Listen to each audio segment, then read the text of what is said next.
On vous souhaite la bienvenue à ériclatour.com. Dans quelques instants, on vous présente la candidate de l'équipe La Plante dans NDA Saint-Gérard-Est, Myriam Dubois. Mais d'abord, parlons des enjeux et des thématiques de la prochaine campagne électorale, mais cette fois du côté de Chambly, avec la mairesse Alexandra Labbé.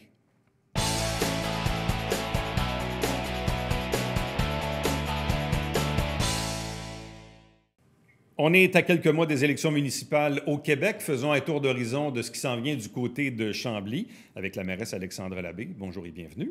Bonjour. Contexte particulier chez vous parce que vous êtes arrivé dans une partielle à la mairie, dans une situation où la ville a été mise en tutelle par le gouvernement. Bref, c'est une situation particulière. Quel est le bilan que vous tracez depuis votre élection à la mairie? Parce qu'auparavant, vous étiez conseillère, donc à la mairie officiellement depuis le 23 juin 2019. Donc, ça fait même pas 2 ans. Même pas 2 ans. Bien, bilan personnel, j'ai des capacités d'adaptation assez impressionnantes. Avec la pandémie aussi, là, la crise sanitaire qui s'est rajoutée dans l'équation. Ouais. Je pense qu'on a, pas juste moi, mais toute l'équipe municipale, je pense qu'il y a eu une belle capacité d'adaptation. Ça, c'est très impressionnant. Et le bilan lui-même, toutes les réalisations qu'on a faites dans la dernière année, ça aussi, là, c'est assez fabuleux de voir le retournement qu'on a fait pour aller consulter la population de plus en plus. On a travaillé fort sur ce volet-là, aller faire vraiment un bel assainissement aussi au niveau de la gouvernance, au niveau de la gestion de nos finances, aller chercher plus de transparence, aller vraiment appliquer les recommandations de nos tuteurs qui ont passé quelques mois à Chambly. Donc, on a un beau bilan, en si peu de temps, vraiment, là, un beau bilan.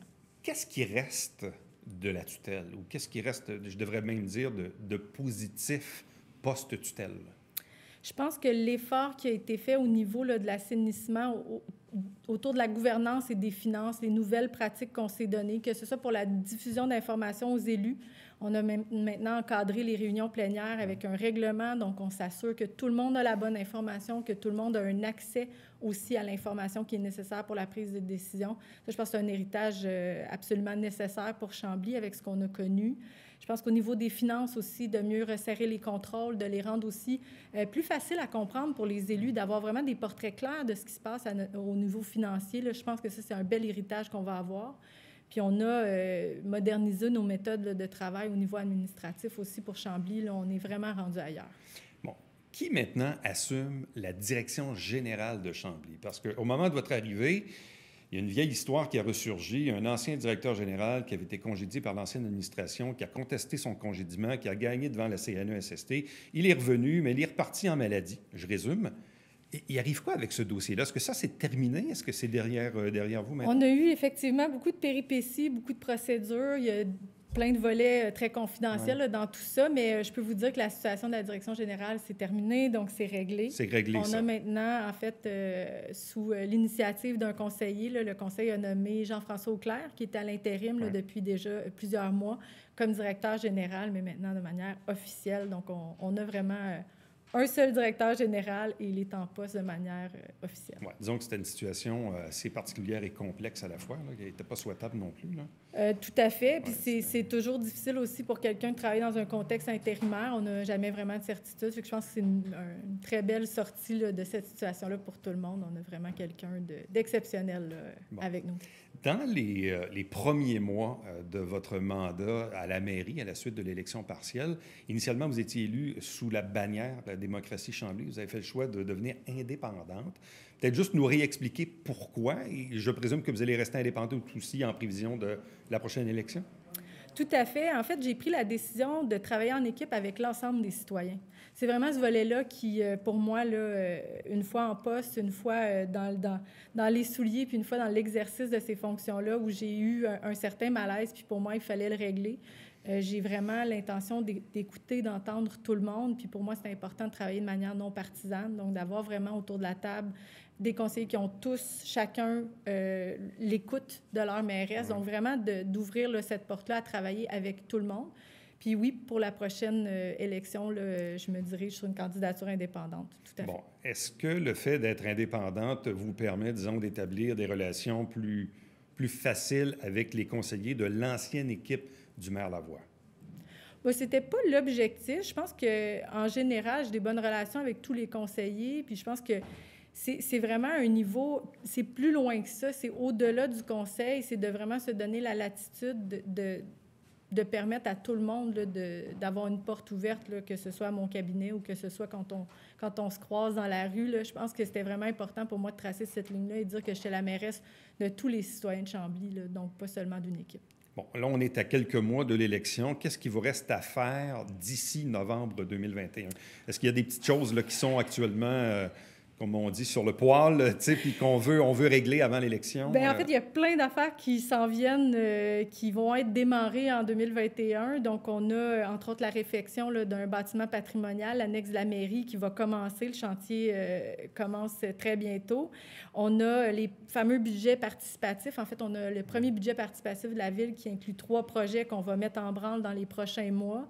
Mon Dieu, je pensais qu'il me restait encore 1 an avant les prochaines élections. Là, vous venez de me raccourcir ça. Mais on a encore plein de belles choses qui s'en viennent pour les citoyens. On démarre plein de projets. Quelques planifications aussi, là, notre grand parc nature. On termine l'acquisition là, de 5,1 millions d'hectares de boisés qu'on a conservés là, pour toujours. Maintenant, il faut les aménager. C'est plein de beaux projets qui s'en viennent dans les prochains mois.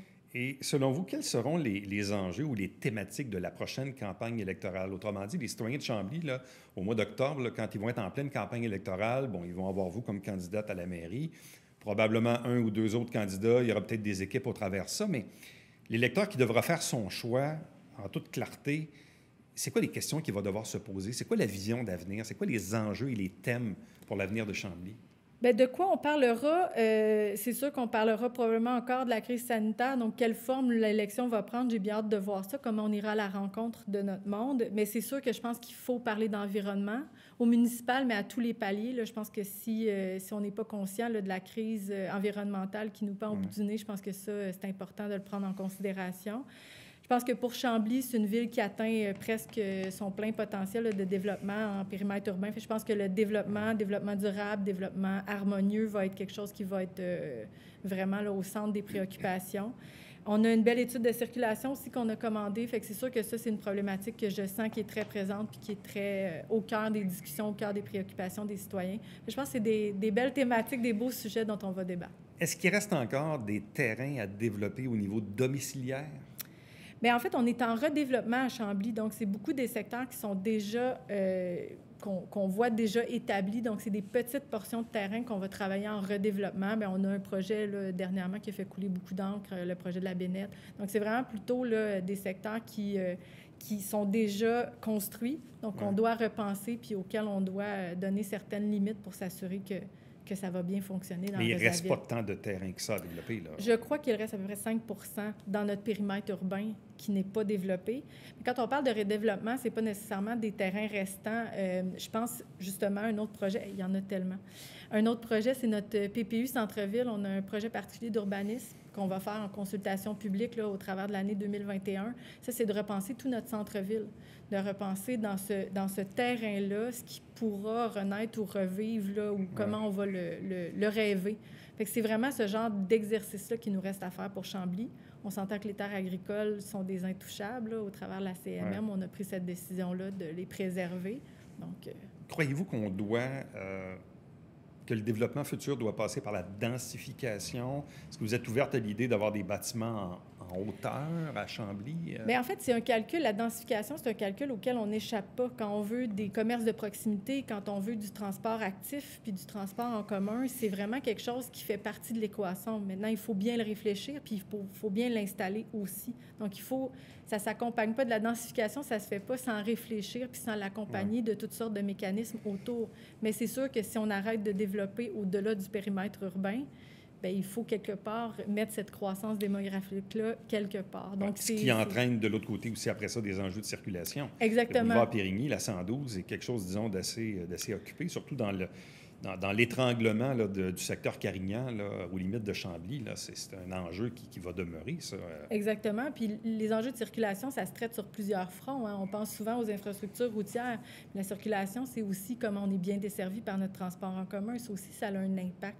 c'est comment on a de nombre d'emplois aussi à l'intérieur de notre propre ville qui fait qu'on a moins d'exode aussi au niveau des emplois. Donc, il y a plusieurs façons de travailler ça. Et quelle est votre position sur l'enjeu du prolongement du REM aux limites de la 10 et de la 35? Bien, je vous dirais qu'on est toujours en attente. Hein. C'est vraiment une question. Là, on est dans le processus d'étude de la part du gouvernement du Québec.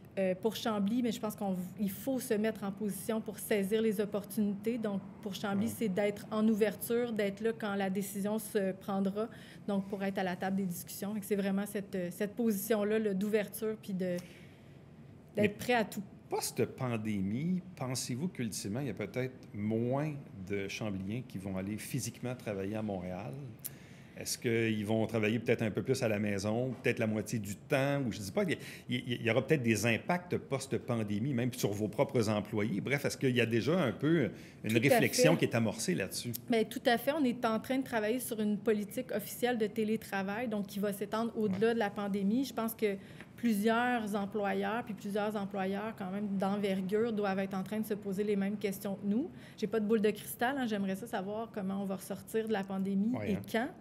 Mais oui, ça aura des enjeux autant sur le transport collectif, sur notre façon de nous déplacer, sur notre façon de travailler, que sur notre façon d'acheter aussi. Je pense qu'on a eu un gros impact sur le commerce local avec tout ce qui s'est passé. Je pense qu'il y a eu un beau revirement de situation. À Chambly particulièrement, j'ai été vraiment émue de voir la solidarité qu'on a eue envers nos commerçants locaux. Donc, c'est toutes sortes de répercussions qu'il y aura après la pandémie puis qu'il va falloir tenir en compte effectivement dans nos décisions. Finalement, sur le plan plus personnel, d'être mairesse de Chambly, est-ce que ça correspond vraiment à ce que vous pensiez comme boulot, comme travail? Parfois, on a un idéal à atteindre, puis là, parfois, pas qu'on déchante, mais évidemment, c'est le lot du quotidien qu'il faut assumer. Comment vous voyez ça? Bien, en fait, je me suis surprise à beaucoup aimer ça. Puis, oui, il y a des choses que je n'avais pas prévues. Oui, il y a des choses qui sont plus difficiles que d'autres. C'est des heures de travail, on ne peut même pas les compter parce que c'est à toute heure du jour et on y pense même la nuit. Mais honnêtement, j'ai toujours été quelqu'un qui s'implique énormément dans son boulot, qui a beaucoup de passion pour ce qu'elle fait. Puis j'ai tellement Chambly tatoué sur le cœur que c'est un travail qui me convient parfaitement, malgré les difficultés, malgré les enjeux plus des fois, qui viennent plus nous toucher personnellement. Ouais. Je pense que je suis à ma place. On parle d'être sur son X? Oui, c'est ça. J'y suis. Alexandre Labbé, merci beaucoup. Merci à vous. À une prochaine. Restez avec nous. Au retour, on parle cette fois de politique municipale du côté de Saint-Jean-sur-Richelieu.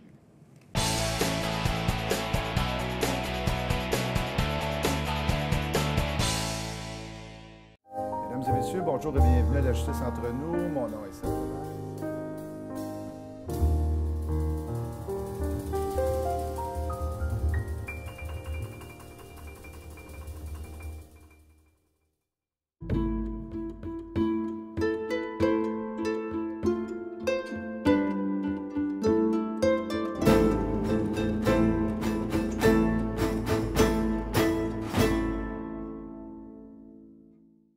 Salut, ici Alexandre Baudouin. Et François Trépanier. François, cette semaine à Sport Express. Étienne Papineau, le golfeur, est en première partie. On jase de l'Arena Marcel Larocque qui participe à Craft Hockeyville. Et l'ami de tous, Mario, nous a quittés, François. Salut, Mario. Ce jour-là est pour toi.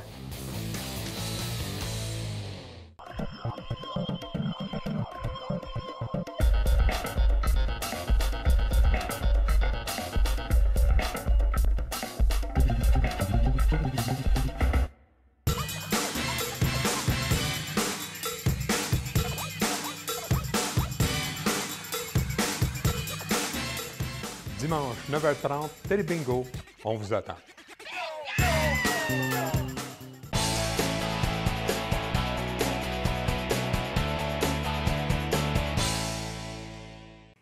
Depuis quelques semaines déjà, on reçoit ici même à cette émission des candidats en vue de l'élection à Saint-Jean-sur-Richelieu en novembre prochain. Donc, les deux équipes en place ont déjà commencé à divulguer quelques-uns des candidats-candidates qui vont briguer dans les postes de conseiller dans les différents quartiers. Cette fois, aujourd'hui, on se transporte du côté du quartier Notre-Dame Auxiliatrice, NDA, et la portion est de Saint-Gérard, district numéro 9, et on reçoit la candidate pour l'équipe Alain Laplante, Myriam Dubois. Bonjour et bienvenue. Merci. D'où vient ce désir de faire de la politique municipale? Bien, je pense que c'est au fil du temps, avec mon implication à la Société de développement Vieux-Saint-Jean. J'ai eu à travailler avec les élus, avec les fonctionnaires. Puis, je me suis sentie interpellée. Cet été, on a eu l'idée de fermeture de rue. Donc, j'ai eu à travailler avec les différents paliers. Puis, je me suis dit, OK, ouais, je pense que là, je suis rendue peut-être à pousser un peu plus mon implication. Bon, pourquoi avoir fait le choix du district numéro 9, donc NDA et Saint-Gérard-Est? Oui. Bien, en fait, c'est pas trop loin du centre-ville. Moi, les enjeux du centre-ville, au fil du temps, dû à mon implication, je les connais bien. Mais j'avais envie d'élargir mes connaissances, mon horizon. Puis, je trouvais que c'était le district parfait pour moi. Bon, c'est un district qui potentiellement sera peut-être orphelin dans la mesure où le conseiller en place depuis les 22 dernières années, Yvan Berthelot, probablement, on pense qu'il ne se représentera pas. Il pourrait toujours se représenter. Il y a aussi Daniel Hacherel qui a annoncé sa candidature, mais à titre d'indépendant. L'équipe de Mme Bouchard n'a pas fait connaître encore son candidat. Bref, comment voyez-vous la joute politique? Parce qu'aujourd'hui, faire de la politique, ça vient avec les médias sociaux. Il y a du monde qui nous aime, il y a du monde qui ne nous aime pas. Il faut vivre avec ça. Comment voyez-vous la joute politique?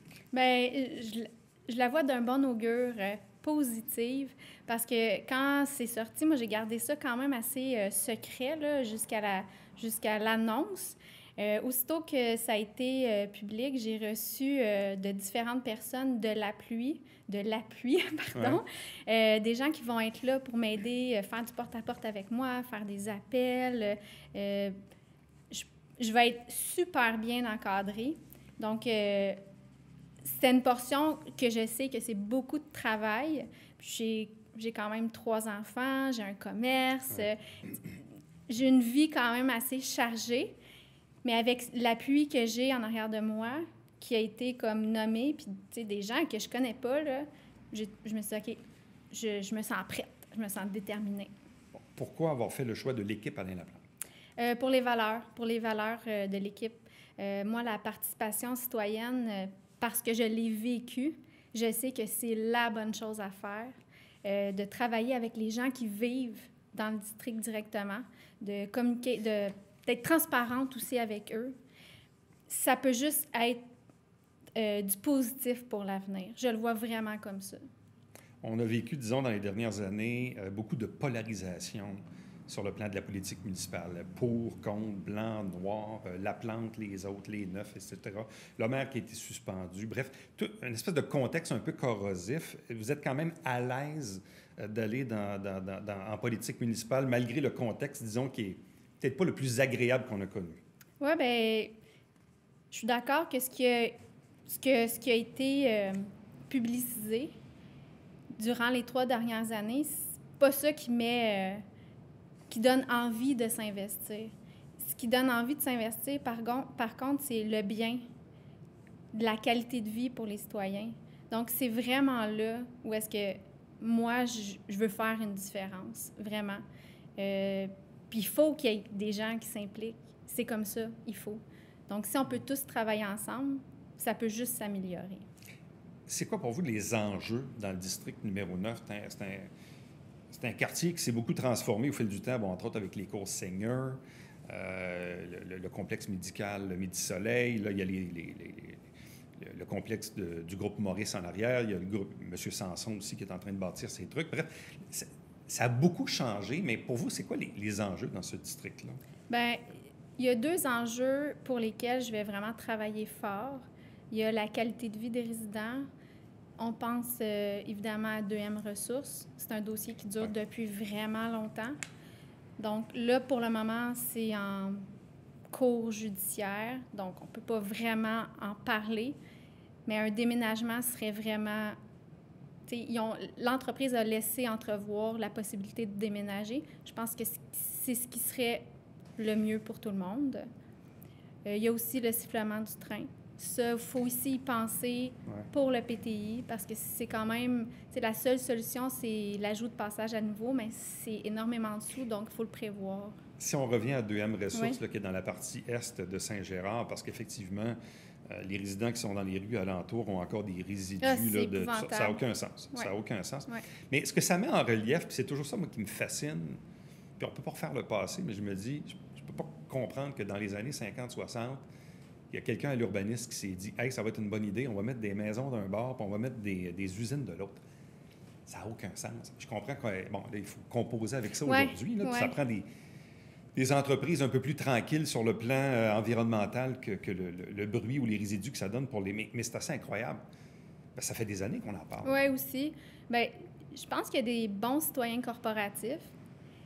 Pour 2M Ressources, il y a eu beaucoup de choses qui ont été nommées, des choses qui ont fait attention, mais qui a apporté d'autres problèmes. Donc, c'est vraiment, tu sais, je pense qu'aussi mon collègue, M. Boudreau, en a parlé au niveau de l'urbanisme. C'est sûr que ça va être un dossier à vraiment mettre de l'avant. Bon, tantôt, quand je faisais en introduction un peu la partie dans NDA, là, des cours seniors, il reste encore certains trucs à faire, notamment, et encore une fois, ça aussi, c'est une brisure urbanistique, tout le complexe dans lequel il y a le bingo, puis le Dolorama, puis tout ça, là, puis l'ancien BMR qui est à côté sur Saint-Joseph. Qu'est-ce que vous voyez pour l'avenir? Puis je comprends que ça appartient au privé, là, fait qu'à un moment donné, la ville Oui, bien, ça va être de discuter, ça va être de discuter avec tous les gens qui sont impliqués à ce niveau-là. C'est sûr qu'il faut qu'il y ait une certaine homogénéité pour que, autant pour les commerçants, les entrepreneurs que les résidents, que ça soit cohérent, là.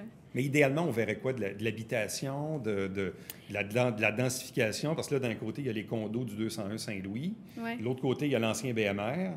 Puis là, il y a l'espèce de continuité de la rue qu'on voudrait faire un jour. Là. Mais encore faut-il exproprier. Puis, Bien, je pense que quand je vais être en place, on va regarder ça plus en profondeur, là, pour justement que les résidents et les commerçants se sentent comme bien dans leur environnement. Bon. Il y a un autre dossier, puis il y a deux côtés à ça. Le fameux 40 km/h. Bon. Le 40 km/h dans les quartiers, personnellement, moi, comme citoyen, j'y crois. Oui, moi aussi, tout à fait. 40 km/h dans des artères principales comme la rue Champlain, entre Loyola et Saint-Paul, personnellement, moi, j'ai de la misère avec ça. Je suis d'accord. Et je sais que le conseiller Berthelot aimait beaucoup ça, disait, écoutez, c'est le bord de l'eau, il faut prendre son temps, bon, etc. Pour vous, est-ce qu'il y a un réel bénéfice à avoir un 40 km sur Champlain entre Loyola et Saint-Paul? Bien, personnellement, comme vous l'avez dit, le résidentiel, oui, 40 km, il n'y a pas de problème. On s'entend que la rue Champlain, c'est la rue collective. C'est une collectrice. Collectrice, pardon, oui, de la ville. Donc, je pense qu'il y a d'autres choses qu'on peut faire pour améliorer la sécurité des usagers, que ce soit les piétons, les cyclistes, les automobilistes. Il faut revoir ça. Puis, tu sais, ça aussi, ça va être en discussion avec les différents intervenants, que ce soit le service de police. Tu sais, j'ai discuté là, par rapport à ça, puis ça fait un peu un non-sens, là, le 40 km sur la rue Champlain. D'autant que ça redevient à 50 quand on est devant la trinquette. Oui, mais tu sais, que là, ça pourrait peut-être être... Oui, c'est ça. C'est ça. Fait que des incohérences comme ça, je pense qu'il faut les revoir, les retravailler, puis les réfléchir, que ça soit pas fait d'un vite, on le fait. Non. Il faut que ça soit réfléchi. Donc, la sécurité, il faut donc l'urbanisme, 2M Ressources du côté de Saint-Gérard. Donc, beaucoup de dossiers, beaucoup d'enjeux. Et sur le plan plus personnel, parce que là, faire de la politique, vous l'avez dit, des jeunes enfants, le commerce, à un moment donné, il y a juste 24 heures dans une journée, puis une campagne, c'est quand même assez exigeant comme tel. Bref, conciliation travail-famille, on fait ça comment? Bien, on a beaucoup d'entraide, là. Tu sais, comme je le disais d'entrée de jeu, j'ai vraiment eu beaucoup de gens qui m'ont appuyée. Donc, je suis pas inquiète à ce niveau-là. C'est sûr que j'ai discuté, là, je veux dire, j'ai discuté avec mon conjoint, on en a parlé, mais j'étais quand même aussi très impliquée à la société. Donc, c'est déjà du temps que je prenais aussi. J'ajoute un peu un nombre d'heures, là, mais... Bon, parce qu'effectivement, vous faites référence à la Société de développement Vieux-Saint-Jean, duquel vous avez remis votre démission, parce que, évidemment, vous faites de la politique maintenant, ça va de soi. Qu'est-ce que vous retenez de votre expérience d'implication comme présidente de la Société de développement Vieux-Saint-Jean? Bien, c'est vraiment la concertation avec les gens présents, travailler avec les commerçants, travailler avec les résidents pour faire en sorte que ce soit eux qui expliquent c'est quoi la réalité. C'est eux qui le vivent 24 heures sur 24. C'est important de les écouter. Puis moi, c'est vraiment ma priorité pour les résidents, les citoyens du District 9, autant les entrepreneurs que les commerçants. Il faut avoir le pouls de ces gens-là pour avoir l'heure juste, puis pour être aussi en mesure de prendre les bonnes décisions. Puis moi, j'invite les gens, les citoyens de la ville, de prendre part au conseil, de regarder les conseils. Puis ça, c'est une chose que j'ai vraiment beaucoup appréciée depuis les 3 dernières années. C'est possible de voir ce qui se passe réellement, puis d'avoir les 2 versions aussi d'une médaille, parce que selon moi, ça aussi, c'est important. Et là, sur le côté du commerce, techniquement, donc, vous rouvrez aujourd'hui. Au moment d'enregistrer cette entrevue, c'est votre première journée d'opération officielle. Ouais. Est-ce que ça fait du bien? Oui. Mais en fait, nous, là, on était considérés essentiels parce qu'on a une portion jardinerie, donc fleuristerie, jardinerie, on pouvait être ouvert. Donc, depuis, tu sais, on pouvait ne pas fermer du tout, mais on avait déjà planifié une fermeture après le 24. OK. Mais c'est sûr que moi, je suis super contente que tous les commerces de la rue Richelieu, bien, que tous les commerces, là, en général, mais ceux soient du ouverts. vieux, Là, ouais. Et entre autres, Bloom Jardinerie, chez vous. Oui, c'est ça, c'est exactement. Puis c'est une grosse semaine parce que c'est la semaine de la Saint-Valentin. Donc, c'est vraiment un gros morceau pour nous. Donc, non, c'est excitant. Ça fait du bien. Myriam Dubois, merci beaucoup. Bonne chance pour la suite. Merci, Éric. Restez avec nous. Au retour, on vous présente le mot de la fin.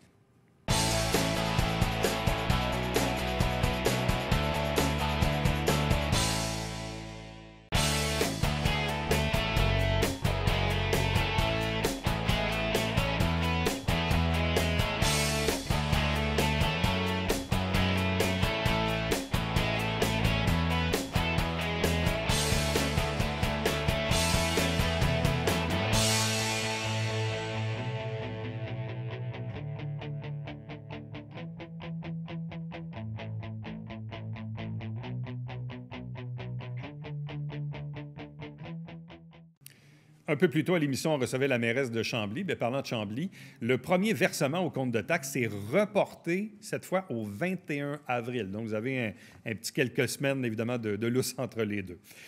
Vous dire également qu'en fin de semaine, c'est le spécial Saint-Valentin du côté du Télé-Bingo. 5 000 $ en prix ce dimanche 14 février. C'est à 9h30 en direct. À demain. Bye-bye.